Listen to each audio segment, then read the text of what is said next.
The congregation shivered in the cold.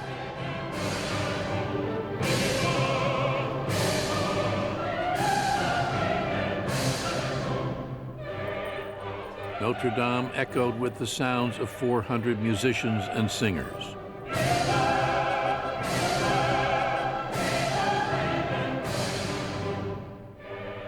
Napoleon Bonaparte was about to be crowned Emperor of France.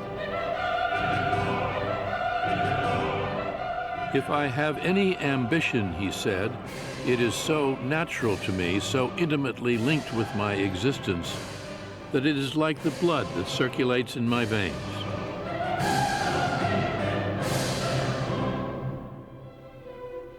It was December 2nd, 1804. Napoleon was 35 years old. His faith in his guiding star had been justified. Riding the tide of revolution that shook all of Europe, the young lieutenant from Corsica had ascended to the rank of general, married the woman he loved, Josephine de Beauharnais, and with victory after victory on the battlefield, made himself the most powerful figure in France. There's this young Corsican bringing whole empires toppling, kings losing their thrones, causing this magical belief in him. An enormous presence, with a coil spring intensity, like a bomb about to go off when he entered the room. C'est une ambition en marche. He is ambition in motion. As time went by, he only had confidence in himself. He considered himself invincible.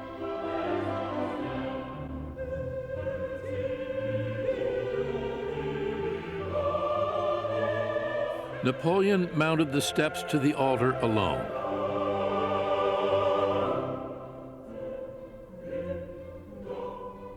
Seizing the crown in his own hands, he held it aloft. Then brought it to rest on his own head.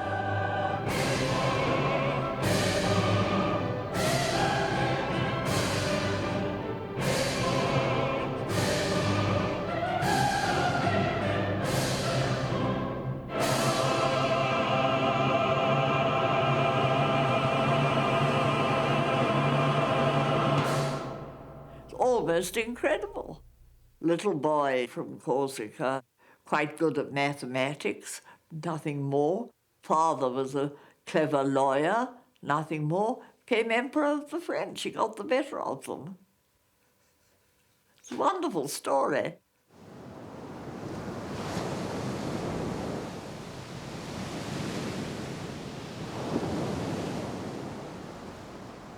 As 1805 began, Napoleon was planning to cross the English Channel and invade Great Britain with 2,000 ships and 200,000 soldiers.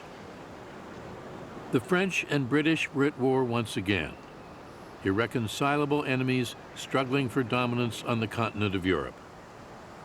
I think Napoleon reckoned that if he got across the Channel, his chances would have been excellent, and he was probably right.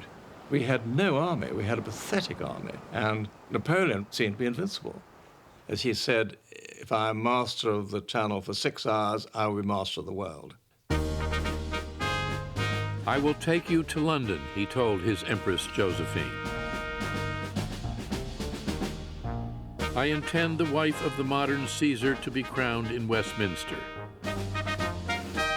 To the British, Napoleon seemed capable of fantastic deeds. He might fly over the Channel or dig a tunnel beneath it.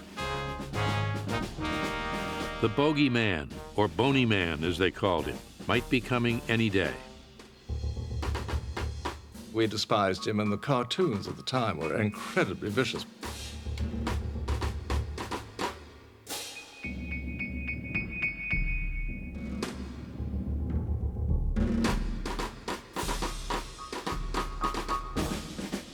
Napoleon was portrayed as a little Corsican upstart and Josephine as a tart. He was a little dwarf, facing the great might of the British establishment. On the other hand, mothers would tell their children at night, if you don't say your prayers, Boney will come and get you. British school children were terrified by a popular lullaby. Baby, baby, naughty baby, hush you squalling thing, I say. Hush your squalling, or it may be Bonaparte may pass this way. Baby, baby, he will hear you as he passes by the house, and he limb from limb will tear you, just as pussy tears a mouse.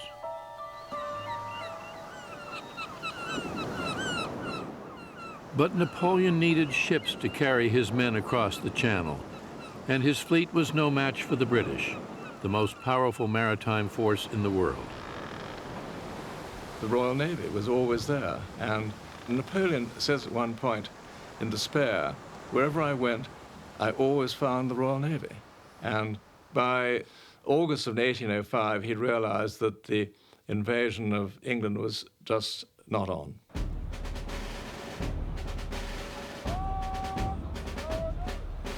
At the end of the summer, Napoleon paraded his soldiers along the Channel shore. Then, to everyone's surprise, ordered them to turn their backs on England and march into Europe. Austria and Russia had joined Britain in an alliance to destroy him. Already, tens of thousands of Russian soldiers were lumbering forward to unite with their Austrian allies. Napoleon had inherited the struggle begun over 10 years before, when revolutionary France faced off against the monarchs of Europe who were determined to crush the revolution before it spread.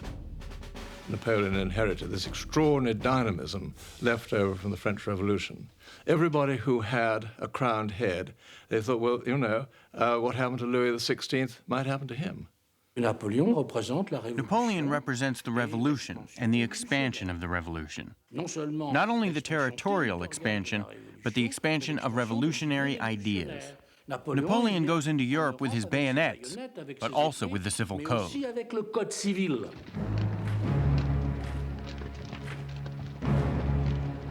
Restless after long months of waiting, his soldiers were eager to fight.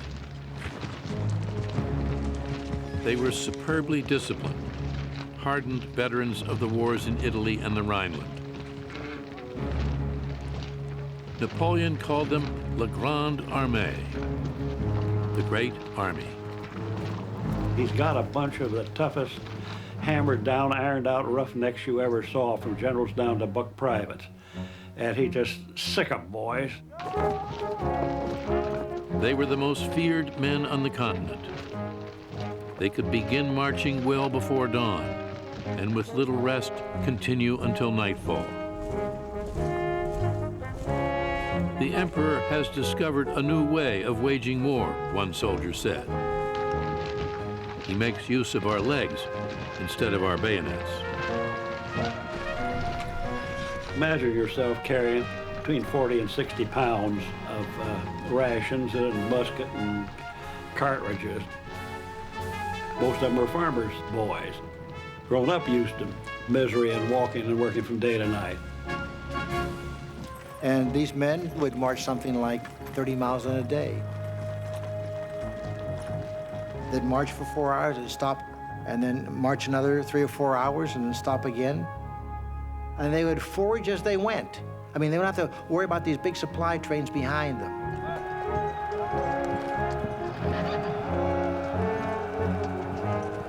The Grande Armée was an impressive sight. The splendid uniforms helped a soldier feel stronger, bigger, and braver than he was, made him forget the brutal facts of warfare. They would fight for riches, the glory of France, and devotion to their emperor. Napoleon was very popular with his soldiers. He developed a kind of cult of the emperor. Napoleon was very clever. He knew how to talk to simple people, especially his soldiers. Quand il est en inspection ou sur un champ de bataille, il est capable. When he is inspecting the army or when he's on a battlefield, he can remember which officer commands which regiment, which division, or which battalion, and can ask why this officer is not there when he should be there. Once he said, "Who was the bravest man in this unit?" And the officer said, "This man." He took the Legion of Honor off his own coat and stuck it on the soldier's uniform. Can you imagine how that would spread in the army? His soldiers idolized him, eager for just a few words of praise or an even greater tribute, saved only for the bravest, an affectionate yank on the ear. He stood 5 feet 2 inches tall. With one hand thrust under his coat, he struck a pose common at the time and made it his own. Avec sa petite redingote et son chapeau. His little coat and hat were a kind of propaganda, Puisqu'il crée là un personnage because he created a simple character, austère. austere but very recognizable. He appealed to the privates by wearing clothes like that. Here is a man who dresses like we do, like the soldier does, not like the generals and the marshals, but like us.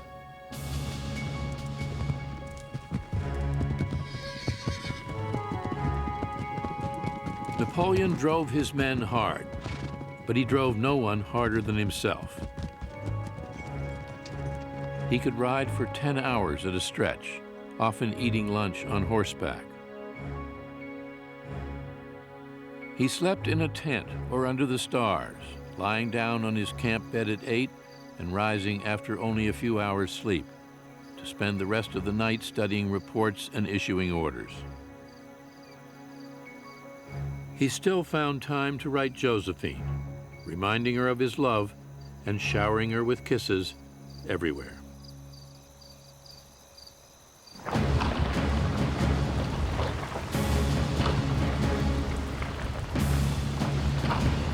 Summer turned to fall. Napoleon's soldiers marched deeper and deeper into Europe.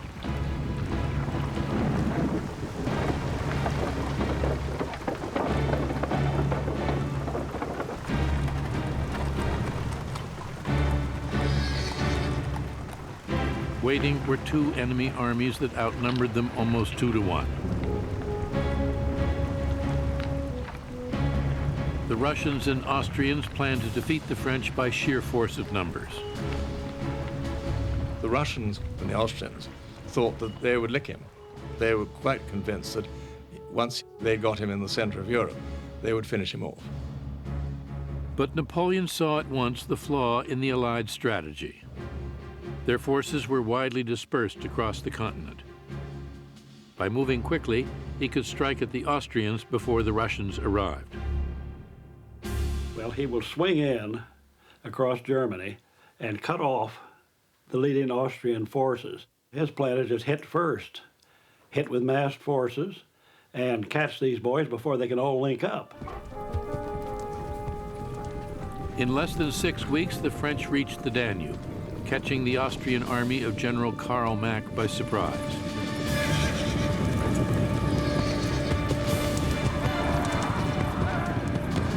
While his enemy wavered, Napoleon struck the decisive blow.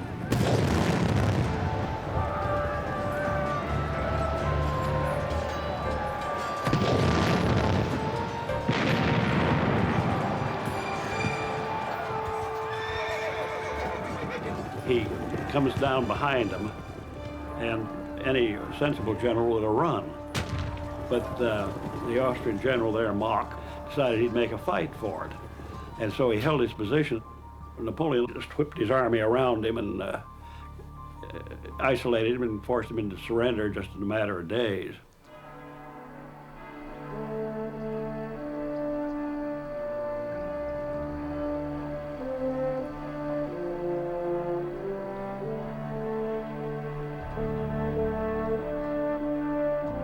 "27,000 men surrendered.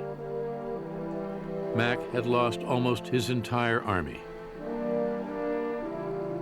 I did not intend to fight any but the English, Napoleon told the defeated Austrian general, until your master came along and provoked me. All empires come to an end.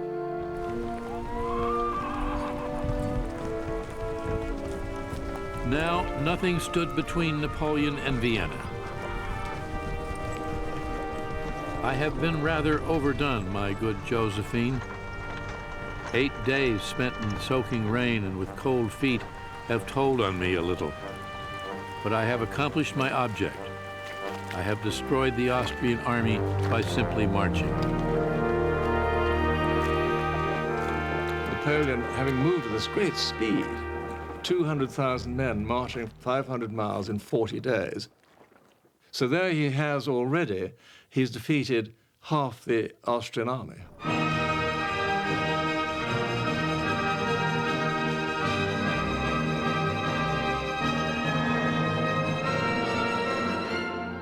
On November 14th, Napoleon led his soldiers into Vienna, capital of the ancient Austrian Empire. The Emperor Francis I had fled, leaving his palaces and gardens to the enemy. As Bonaparte triumphantly paraded through the winding streets, he portrayed himself as the representative of the French Revolution, a symbol of freedom and enlightenment. But many who had once worshipped him had by now changed their minds, including Ludwig Beethoven. When Napoleon decided to make himself emperor, Beethoven denounced him as a vulgar person who lowered himself to the level of an ordinary king. Beethoven had dedicated his Third Symphony to First Consul Bonaparte. Now he angrily blotted out his name. Emperor Napoleon, he said, is nothing more than an ordinary mortal. He would trample on all human rights and become a tyrant. 2 months before, Napoleon had been encamped on the English Channel. Now the Viennese elders were giving him the keys to their city. But his triumph had been shadowed by a disaster.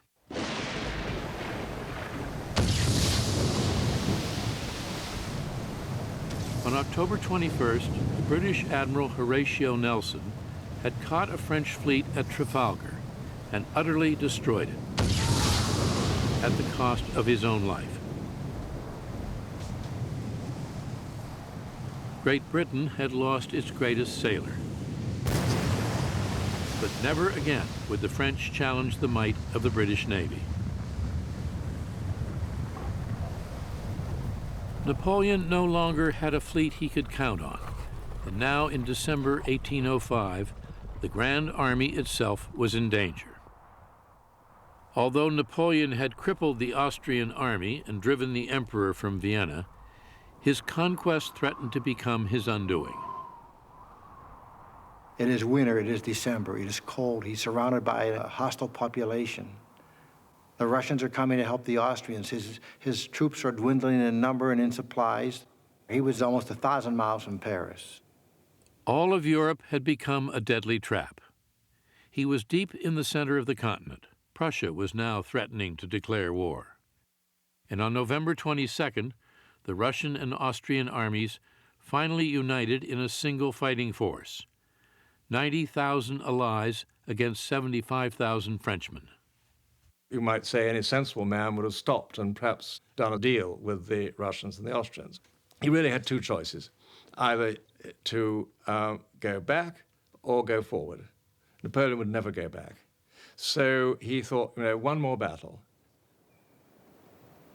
As November drew to a close, Napoleon roamed the countryside, studied the battles of Frederick the Great, pored over maps. Then he pointed to a spot not far from the little village of Austerlitz. It was a hilly field bounded by woods, marshy ponds, and small towns. Here he would make his stand. Looking it over, the emperor told his marshals, "Gentlemen, examine this ground carefully. It is going to be a battlefield.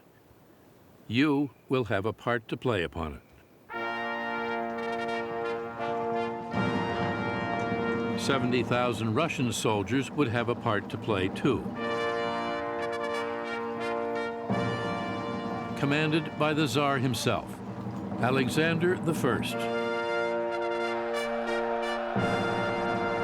Just 28, he was eager, one of his aides said, to experience and win a battle, to cover himself with glory by defeating the invincible Corsican upstart. Alexander I hated Napoleon. He was jealous of him. He was a Russian emperor, born to inherit the most enormous monarchy in the world, and he was talked about much less than Napoleon. He had this mystical side and thought that destiny had given him a mission to organize Europe and defeat the revolution. That gave him a certain amount of strength, but also made him rash. Vain, inexperienced, the young Tsar was an easy target for one of the greatest strategists who ever lived. Napoleon was outnumbered, but if he could control the battlefield, make the Tsar attack him when and where and how he wanted, he had a chance to carry the day. Napoleon knows that the enemy is aware that he is in a difficult position, so he will exploit it, like in judo. He will use a seeming weakness and turn it against the enemy. He will convince the enemy he is afraid. And that is where he shows his genius. He's going to make the enemy think that he is weaker than he actually is, to draw the enemy into an attack. The battlefield at Austerlitz was dominated by a gently sloping hill, the Pratzen Heights. If I wanted to stop the enemy, Napoleon said, it is there that I should post myself. But that would lead only to an ordinary battle, and I want decisive success. Napoleon's army controlled the heights, but he would now sacrifice his commanding position in a daring gambit to lure the Russians to attack his right flank. With a thin line of soldiers on his right, he ordered his men to abandon the heights and watched as enemy forces occupied it. So the Russians figured, boy, we've got it made. We've got the best position in the south. The French have very few troops. We can attack the south and roll up the whole French army. Napoleon knew his man. The Tsar called a council of war and argued for an immediate attack. The Russian general Mikhail Kutuzov objected. Blind in one eye from a battle wound, the hard-drinking veteran was contemptuous of his Austrian allies and wary of Napoleon. Kutuzov tried to calm the Tsar's fervor. He sensed the trap. Perhaps he didn't understand the trap, but he felt it.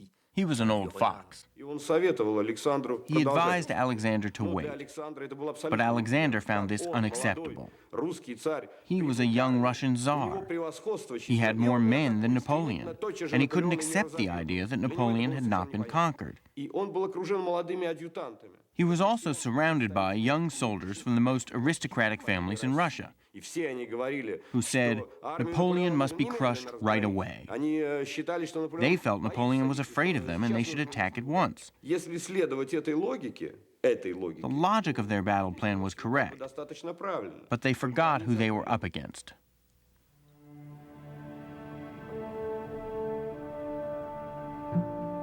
The night before the battle, Napoleon dined on his favorite campaign dish, potatoes fried with onions.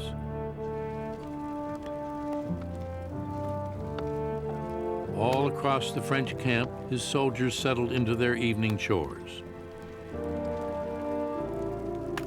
He had already inspected the troops and sighted some of the cannon himself. He appeared a model of optimism and confidence. As he rode past his men, they shouted, "Long live the Emperor," and waved flaming torches. The camp blazed with light. The Russian and Austrian generals who observed this scene from afar thought, The French are burning their bivouacs because they are planning to retreat.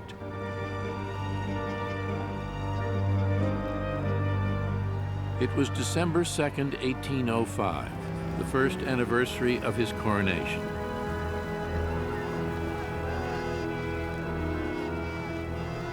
Napoleon told an aide, "This is the finest evening of my life."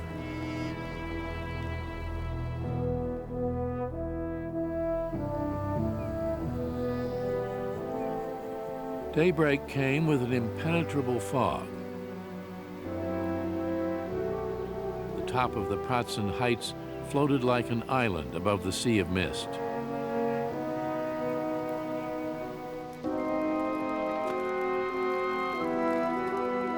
Napoleon's soldiers woke early and shook off hunger and fatigue, each man preparing for a fight he knew might be his last.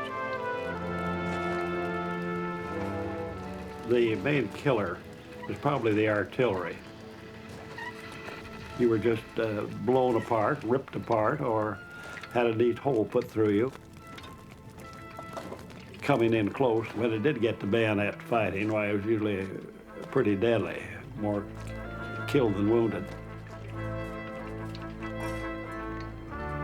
And there was then, of course, the infantry musket, the heavy lead slugs. Those really smashed and tore.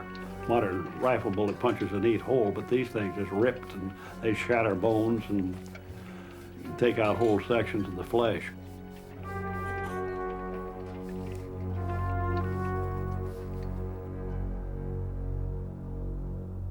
From his command post on the Pratzen Heights, the Tsar, eager for battle, ordered the Allies down off the high ground toward the far end of Napoleon's weak right flank, anchored in the little village of Telnitz.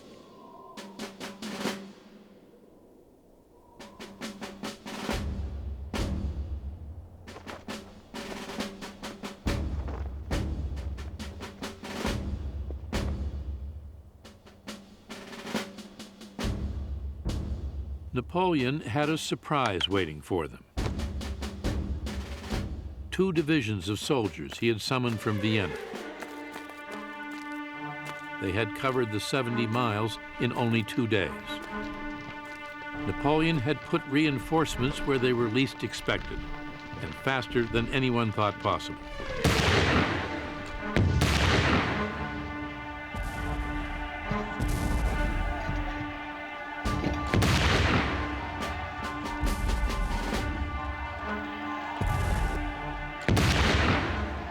His troops, exhausted after their long march from Vienna, struggled to hold on. So far, Napoleon said, his enemy was behaving like they were conducting maneuvers on his orders. Napoleon had wanted the enemy to attack his weak right. He now had enough troops to defend it, more than enough for his own plan: an attack on the Pratzen Heights, which was left with few defenders. Napoleon watched from his command post above the battlefield, waiting to spring his trap. Hidden in the haze at the bottom of the valley below the heights were 2 French divisions, 17,000 men.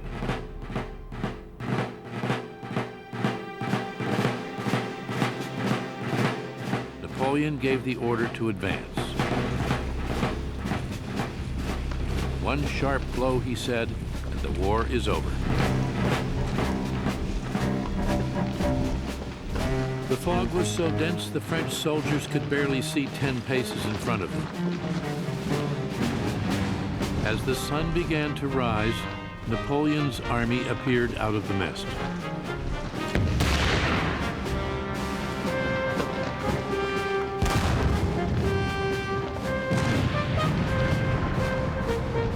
On the top of the Pratzen, the Tsar watched the French materialize out of the valley. "They come out of a clear sky," he told an aide. "Your Majesty," his aide replied, "you should rather say they come from hell."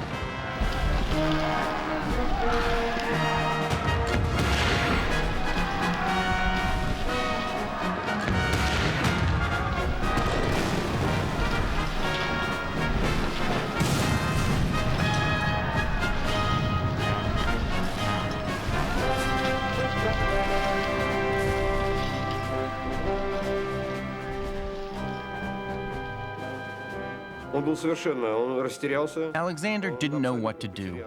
He was at an absolute loss. From that moment on, he completely lost control of his army. After the panic on the heights, he no longer participated in the battle. Finding themselves attacked when they thought that they were the attackers, Napoleon said, they looked upon themselves as half defeated. By 9:30, the French controlled the Pratzen Heights, demolishing the center of the Allied position. Napoleon swept across the battlefield and attacked the Allies from behind. By 5 o'clock, Austerlitz was silent.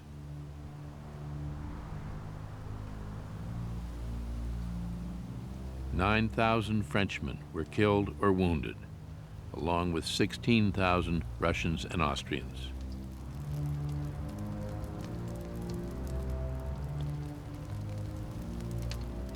The Tsar and his army retreated. But the Austrian emperor himself, Francis I, came to sue for peace from the little Corsican artillery lieutenant who had made himself an emperor only 1 year before.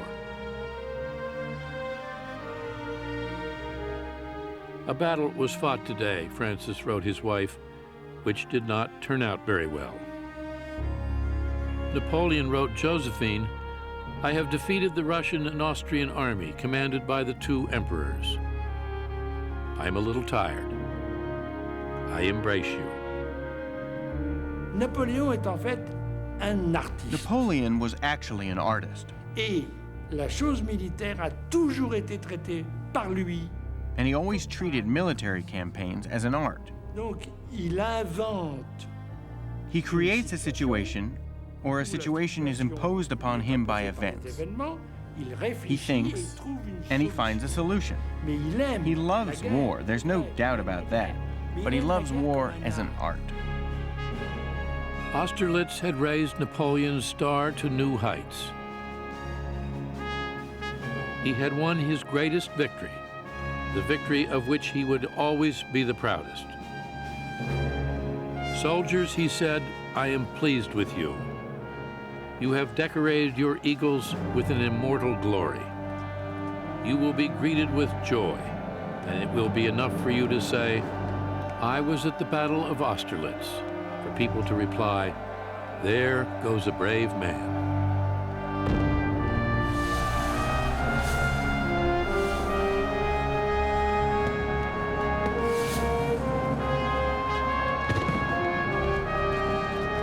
In France, victory was cause for wild rejoicing.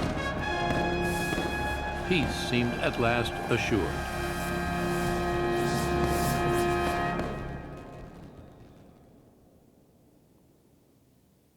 But 6 months later, Napoleon was still deep in Europe, preparing for war again.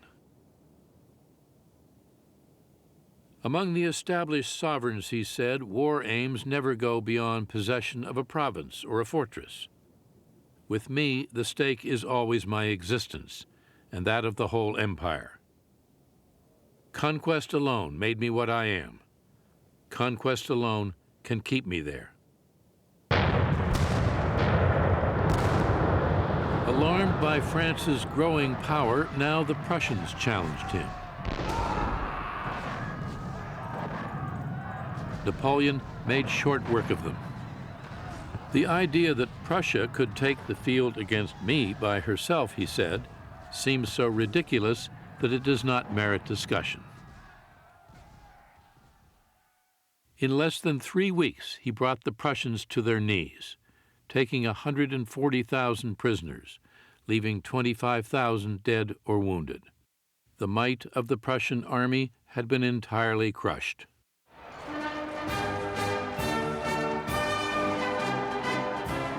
Napoleon marched triumphantly through Berlin to the strains of the Marseillaise, invoking the revolution, equality, and the abolition of privilege. Now master of most of Western Europe, he swept away feudal laws and forced the nations he had conquered to accept the new ones he had created for France, the Civil Code. But he did not govern in the name of liberty. I have come to realize, he said, that men are not born to be free. Liberty is a need felt by a small class of people whom nature has endowed with nobler minds than the mass of men. He reigned like kings of old, with 44 different palaces, including Fontainebleau. He believed his own glory, the glory of France, and the spirit of the Revolution were all one and the same. Napoleon didn't have profound political convictions. He loved order. He loved authority. He loved well-run organizations. He said, what was the cause of the revolution? Vanity. Liberty was only a pretext. He was 37 years old. His genius as a general had transformed France into an empire of many nations. Now he would turn all his restless energy toward ruling them. He kept his eye on everything. He dissolved the Jewish ghetto in Rome, ordered the execution of a bookseller in Nuremberg for printing a hostile pamphlet, devised a curriculum for a girls' school. Il a dit qu'il était fait pour le travail. He said that he was made for work Qu'il était infatigable. and that he was tireless. Il a dit, je ne connais pas de limite. He said there are no limits to how much work I can do.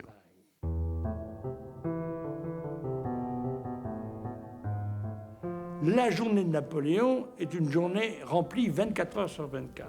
Napoleon works 24 hours a day.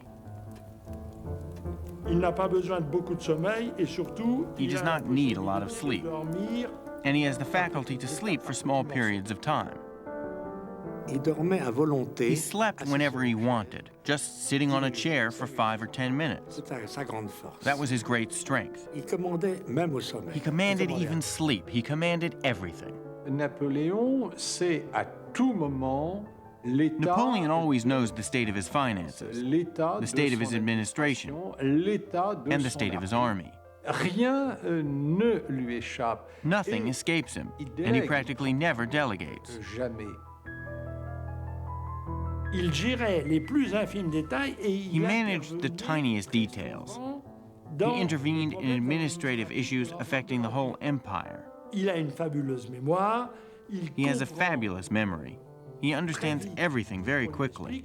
He has a great analytical mind. Il était capable d'embrasser He could tackle several problems at the same time and dictate different letters to his secretaries. avec une très grande rapidité, en sorte que les He would do it secrétaires so quickly that his secretaries couldn't keep up with him.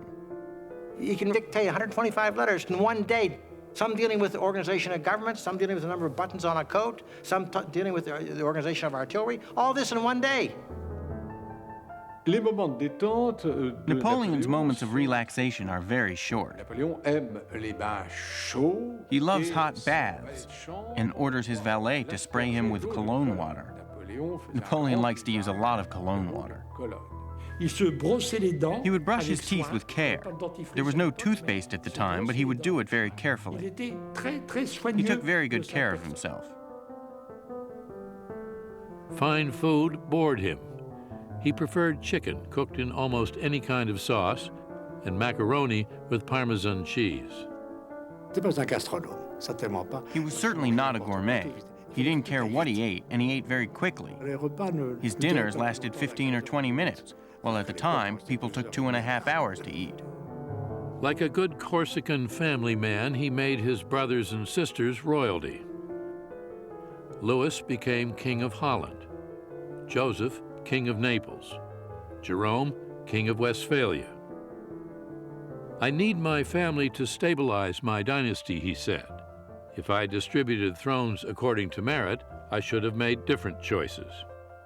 He made Sister Caroline a queen, Pauline a princess, Elisa a duchess. To his mother, he awarded the title Madame Mère.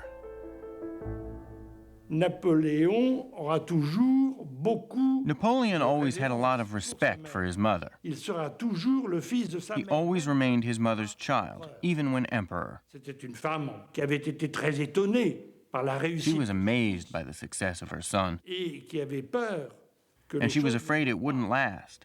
On raconte qu'elle disait She was toujours supposed to have often said, in her thick Corsican accent, just as long as it lasts. pourvu que ça dure. While Napoleon spent long months on campaign far from France, Josephine passed the time at Malmaison. She was uncomfortable living in the palaces of the great royal families. I was never made for so much grandeur, she said. I can feel the Queen's ghost asking, what am I doing in her bed?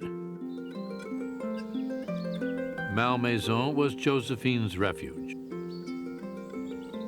There she tended to her gardens, importing exotic plants, trees, and flowers from all over the world.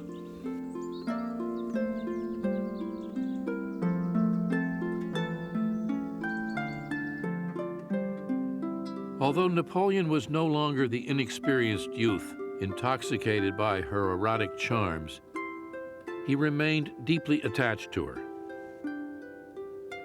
He considers me, Josephine told a friend, one of the rays of his star. Napoléon a trouvé en Joséphine une femme qui... Napoleon found in Josephine a woman who met all of his desires. Elle a tenu son rôle d'impératrice d'une She manière was an admirable. admirable Elle empress. le complétait. She complimented him. Comme Napoléon As disait, Napoleon moi, said, I win the wars and she wins people's hearts. Josephine appeared more in love now than ever before, though she and her husband often quarreled. He objected to her spending nearly 1 million francs a year on clothes alone. She was jealous of his mistresses. But he made love much the same way he ate his meals, quickly.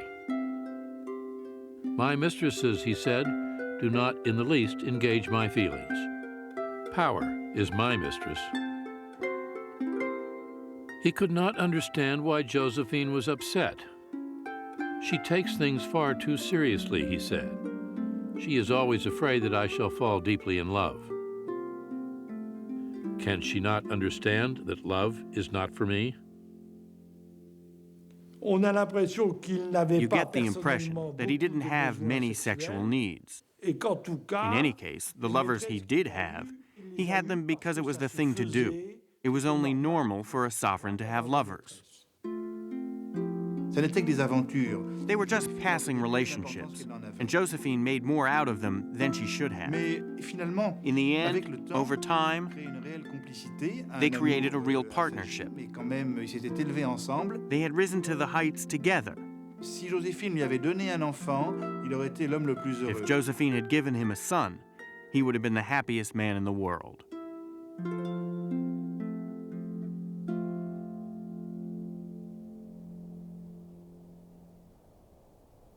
As 1806 drew to a close, Napoleon was still at war. Austria and Prussia had both surrendered, but the Russians, bloodied after Austerlitz, and Great Britain, all powerful on the seas, remained dangerous enemies. Against Britain, he made economic warfare, a continental blockade forbidding the European nations to trade with the British Isles. To defeat Russia, he marched his soldiers deep into Poland. Napoleon's justification is you have to take the war to your adversaries and you have to defeat them, whatever it takes. So going out to the far reaches of Poland, if that's what it takes to get the Russians to capitulate, that's what he's going to do.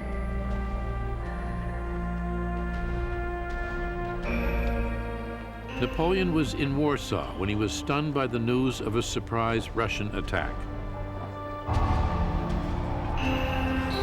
He struck back at once, first at Eylau, just 130 miles from the Russian border. Then, later in nearby Friedland.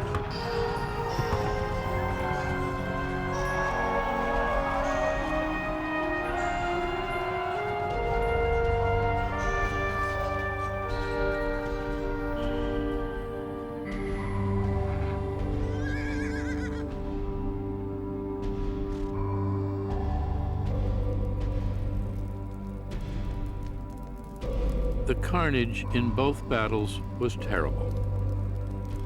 70,000 French and Russian soldiers killed or wounded.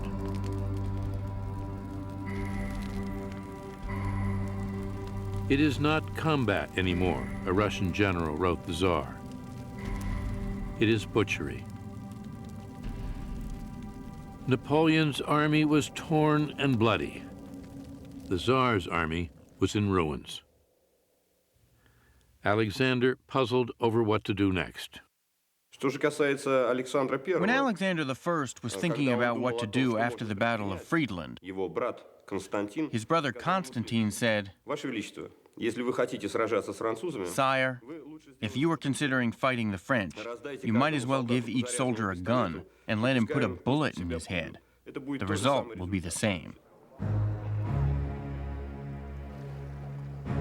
On June 25, 1807, Alexander traveled to Tilsit on the western border of the Russian Empire to discuss peace with the Emperor of France.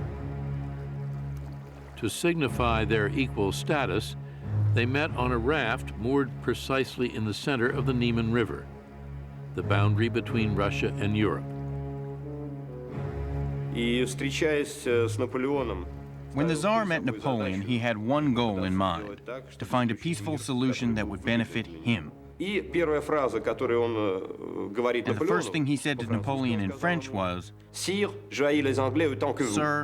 I hate the English as much as you do." And Napoleon said, "Then we have made peace."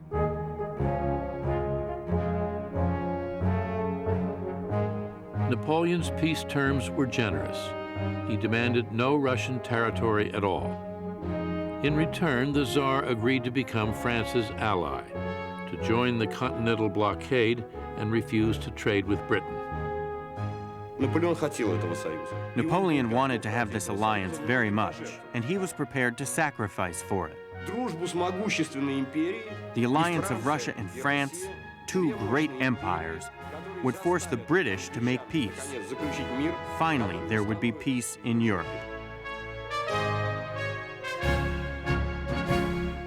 Only 10 days before, they had been bleeding each other dry.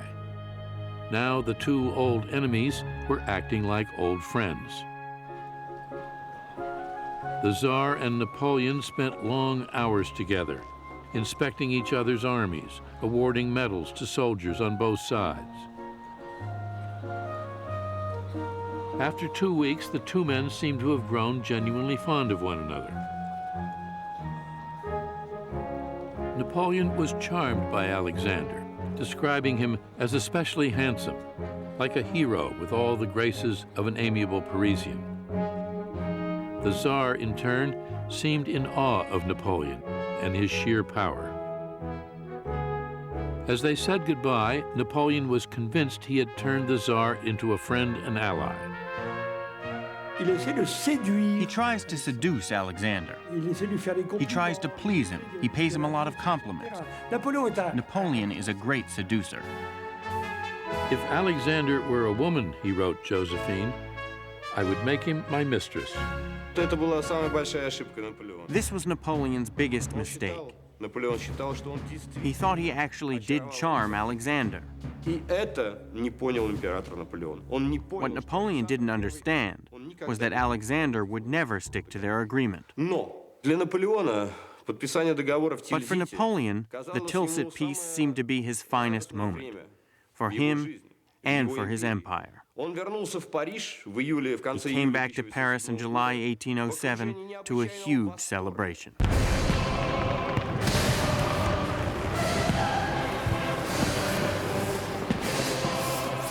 France rejoiced at the signing of the treaty between the two giant powers. Once again, peace in Europe seemed secure.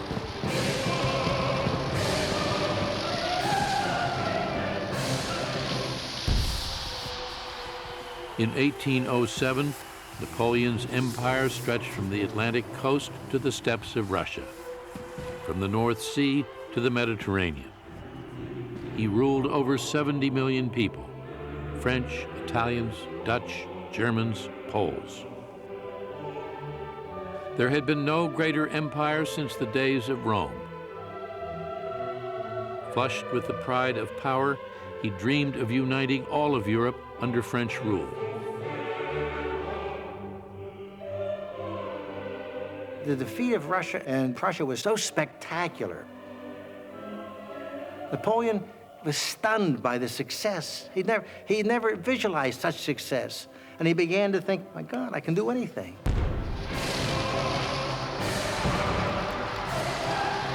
His rising star had reached its zenith. At that moment, he begins to believe that he is infallible. A Superman, someone protected by destiny, his famous star. Il a le pouvoir complet sur l'Europe. He has complete power in Europe. Et sa fierté And his est très pride grande. is very great, C'est lui le because petit, this is a former little artillery lieutenant who has made it to the top. Ambition is never content, Napoleon once wrote, even on the summit of greatness. 38 years old, intoxicated with power, the ruler of almost all of Europe, he was bent on one more conquest. It was to be a fatal mistake.